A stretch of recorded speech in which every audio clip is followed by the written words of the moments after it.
Started a long time ago. I even have to think back, 1998 or something. I'm trained as a pharmacist, and then for a reason I joined the Medicines Evaluation Board in the Netherlands, which is the governmental organization in the Netherlands in charge of market access of pharmaceuticals.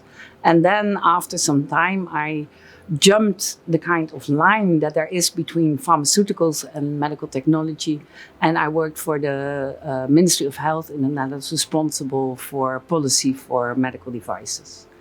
And then one day I got a phone call if I wanted to join a big international medtech industry company, which I did, and I worked there for a couple of years, 7 years, and then now I work in between the government and the manufacturers. I work for a notified body. A notified body is an organization in Europe that is a private organization, but they do a regulator's job because they decide on the certificates that give access to the European market. Well, that was very simple because I was a government official and I was just invited to speak on one of the RAPS convergences, and that's how I got involved. And then from a speaker, I turned into a session chair, and I went into the program committee, and once we decided with a group of people that it was time to establish a RAPS chapter in the Netherlands, so I'm one of the founding parents of the RAPS chapter in the Netherlands. That was more than 10 years ago. And it is still a blooming chapter with a lot of members. Yeah, the Netherlands is a relatively small country. And basically, when we established it, we asked the people of our networks what they wanted to get out of this.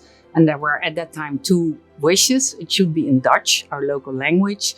And also because already something for pharma existed, it should be about medical devices. So from those early days, this chapter has become one of the places to be where people involved in the regulatory profession for medical devices meet. So it is, it's a really, people plan it in their agenda already a long time before, and there is a great turn-up.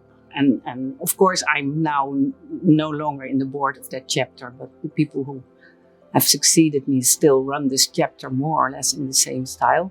And it is also really non-for-profit because they ask, I must say, €5 admission fee, and those €5 are for small costs like the name stickers and a present for the speaker, and that's it. So it's strictly non-commercial.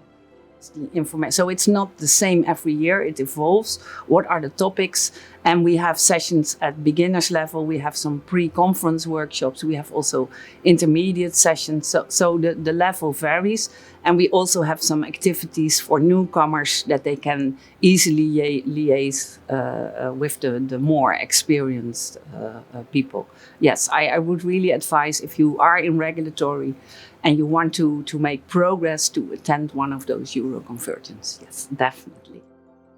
Yeah, I've joined the RAPS board in January 2020, so just before the pandemic broke loose, and I am just one of the directors, but so a board member. But as RAPS is evolving in Europe and is evolving to be a global organization, I am one of the board members from Europe. So what I bring in the board is on a lot of topics, the European perspective, and also some typically cultural European things that you do not think of when you are born and bred here in the US.